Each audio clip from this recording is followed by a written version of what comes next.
I, you know, out of the tragedy at Parkland, I saw my students galvanized by yours just up the East Coast. And it made them realize that their voices can make a difference and that their voices matter. And I just wanted to, it was just terrible. And my heart goes out to everyone in your community to this day.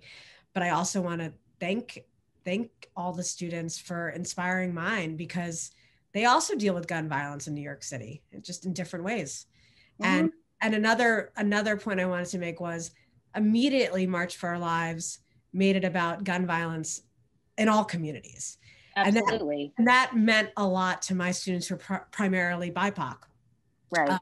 so that was really important, because a lot of times they get let down by Mm-hmm. movements, by white people, primarily white people, and that meant a lot to them. So thank you to Yeah, and I'm them. glad that I have the platform that I have to shed light on things like that, because it's not just school shootings.